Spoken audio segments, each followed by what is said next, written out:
선생님이 짝으로 안으로 모시죠. 여기 또 박사님도 오늘 참석할 것도 내가 알았고, 많은 이 배운 양반들, 유식한 양반들, 학교 선생님들 모두 많아 계시고 이래서 또 입에 나오는 대로 함부로 자꾸 얘기했다가 나를 사랑하는 분들은 잘 다듬어서 편집을 해가지고 이쁘게 봐주지만은 이 유식한 양반들은 나가서 점수를 대리 까버린다고. 그래서 똥급이 나가고 책을 여러 권 봤기 때문에 이제 나한테 함부로 못 까불 끼고 얘기한 대로 이 경이 얼마나 그러냐 말이에요. 나만 이 소리 하는 게 아니고 부처님 경전 중에서 심장이라고 그러니까 심장이래요. 부처님 심장. 그 부처님 심장 심장을 내가 어떻게 함부로 얘기하겠습니까? 그러나 어떡하겠습니까? 어렵고 난해한 하면 기가 막히지. 누가 읽어도 기가 막힐 겁니다. 그러나 겁없는 이 판 안 믿어보겠다. 나도 모르게 줄줄 피리처럼 흘러나오는 얘기에 한번 기대보는 길이 될 수 없겠고, 또 그러나 마나 이 불보살들이 이 부처님 경전역에 우리가 하문으로 되어 있는 반야신경 이 말씀 속에 부처님 다필력이 가득가득 실렸기 때문에 설명하니 좀 이쁘게 안 봐주겠나, 이제 요걸 좀 빼고 믿습니다. 믿고 또 하나는 스스로도 영험하는 바가 있어요. 항상 이 반야라고 하는 건 나는 뭐라 하는 건 스스로 그게 알고 있는 영적인 어떤 지적인 측면을 가지고 막 그냥 한번 쏟아놔 볼 테니까 한번 해봐요. 그러기 뭐 어떤 사람 3일 수시면 천재보라 했는데 천재보는 안 돼도 3일만 들으면 내가 뭘 대충 알건대는 단박에 무슨 깨달아 부처된다는 얘기는 아니로되 부처님 도가 어떤인가 하는 건 안 하겠느냐. 이래서 3일 청강에 반야지 얻어 단박에 깨달아 불지견 얻으리 그랬어요. 그 이상 저한테는 바람이 없고 우리가 뭐 큰 높은 차원 올라가자는 것도 아니고 이러니까 그러면 지금부터 이 참 이 이상 없는 최상의 경, 이 반야신경, 부처님의 심장이라고도 할 수 있는 이 어렵고 난해한 경을 지금부터 말씀하기로 하겠습니다. 이 경 이름은 다 아다시피 이 마하반야 바라미르라고 이러는데 이 경의 연역을 대충 제가 말씀 좀 드리지 않으면 안 되겠어요. 왜 그러냐 하면은 저 자신도 사실은 굉장히 이 반야신경의 회의를 많이 가졌었습니다. 말씀이 난해해서 몰라서 회의 가진 것은 아니고 어떻게 해서 이 반야신경이 말입니다. 저자가 없다 하는가 의문이 갔어요. 그래 뭐 현장이 무슨 뭐 꿈에 누굴 만나가지고 뭐 관세음보살 만나서 어떤 노인을 만나서 구구하거든 전설은. 그러나 여러 가지 이제 학술적 논거나 여러 선사 대덕들이 막 밝혀놓은 바에 의하면은 좋은 서적은 많으나 역시 우리들이 화가답게 이해하기가 어려워서 회의를 많이 가졌었는데 천만다행히도 광덕스님 쓴 책을 보니까 반야신경 자기 그 불광회에서 교본으로 쓰는 그 광덕스님이 쓴 반야신경을 보니까 마침 이 마하반야 바라밀다 신경이라는 강본이 있어요. 강본이. 그래서 제가 이 부처님 말씀을 경전을 볼 때 반드시 유의해보라고 한 평소에 하던 얘기가 저한테 강의 많이 들은 분은 생각이 날 겁니다. 반드시 대성경전에는 앞에 이 광자가 붙어야 돼요. 이 광자가 붙으면은 그건 대성경전인데 어째서 반야경이라는 것은 대성경은 대성경인데 아주 그럴 수 없는 대성경 중에도 최고로 많이 부처님이 21년이라는 20년이라는 이상을 장장설법하신 거기 어째 이 광자가 안 붙는가 하고 걱정을 했더니 요 본게 꼭 있어요. 이 광본이라는 게 있어요. 광본. 이 광본이라는 게 있는 거를 이것을 제대로 우리가 잘 전수 못 받았다 싶더라고요. 그래서 오늘은 첫 시간에는 부처님이 서가모니 부처님이 관세음보살과 부처님의 제자 중에서 제일 수성한 사리불 이렇게 세 분이 앉아가지고 부처님이 위패를 하시고 그리고 관음과 사리불이 주고받은 이 대화편을 일단은 오늘 제 나름대로 좀 쉽게 이렇게 번역을 하고 나서 그 다음에 이제 내일 모레까지 올라가는 그 강의 내용의 절차는 대충 이렇게 할 거다 해서 바라미르 삼차별이라고 이렇게 제가 제목을 제가 만든 게 아닙니다. 이 대성경전에 있습니다. 이 반야경에는 이렇게 삼차별로 세 가지 차원으로서 설명을 아니하면 안 된다 하는 걸 경전에 있기 때문에 여기다 제가 제목을 썼을 뿐입니다.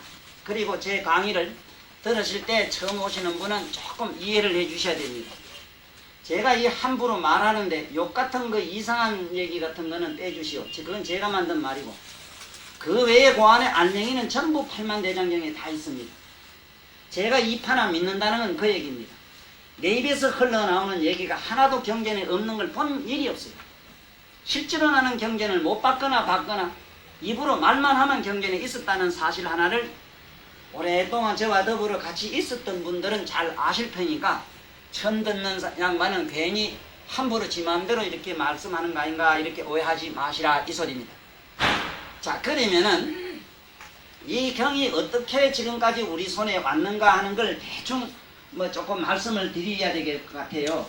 대충 말씀을 드리면은 이따 기록을 해왔는데 예, 이렇습니다. 이 경이 우리 손에 오기까지는 첫째는 모두 잘 아다시피 여기에 있는 이 광본 이 바람일다 신경 이거는 지금 조금 더 강의할 이 책은 구마라섭이라고 하는 분이 일본 사람은 이걸 접이라고 읽어요.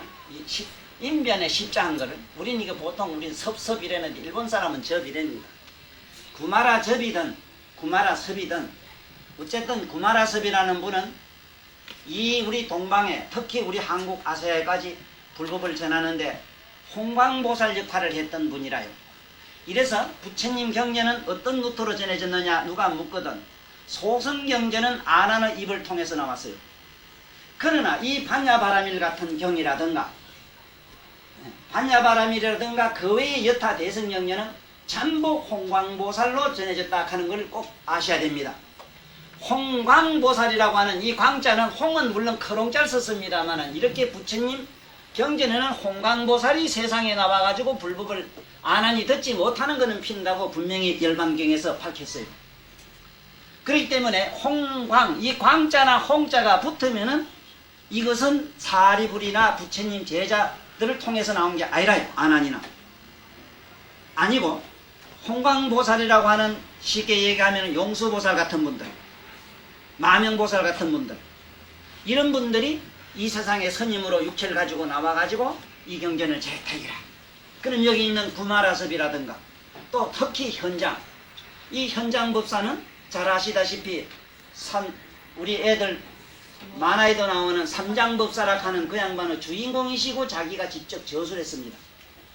나는 이 삼장법사 그 손오공이라는 전을 일찍이 읽어보고도 제 자신이 그동안에 불법을 만나가지고 있었던 일로 미루어 보아 삼장법사가 쓴 손오공전과 같은 유사한 영적인 경험을 얻지 않고는 팔만대장경을 모릅니다. 저 자신은 영적으로 실제로 손오공전에 있는 일과 같은 일을 저는 스스로 많이 경험을 했어요.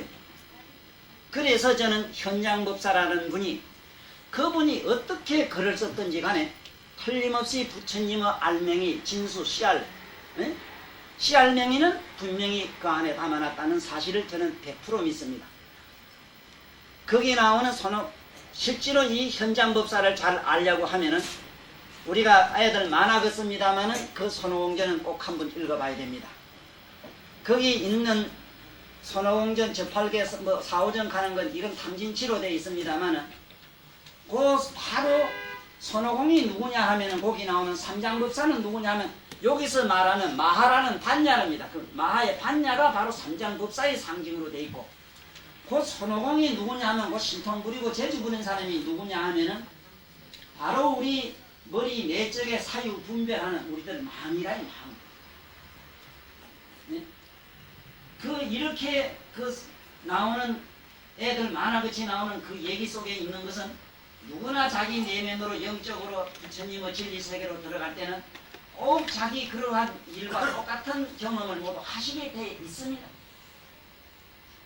그래가지고 마침내 저 부처님 인도로 가가지고 경전 가지고 왔을 때 경전을 줬는데 집에 와보니까 글자 한자 없는 그런 글자 얘기도 사실 우리들이 조금이라도 영험을 하고 보면은 글자는 도저히 말로는 쓸 수 없는 사실을 경험하는 얘기죠. 그러면 구마라섭이라고 하는 이 구마라섭이라고 하는 구마라섭, 구마라접하는 이분이 처음에 이 반야신경 낸 데는 보면은 앞에 이 강본 반야신경 이래 가지고 여기 보면 관자재 보살로 안 돼 있고 관세음 보살로 바로 돼 있어요. 관음 보살로.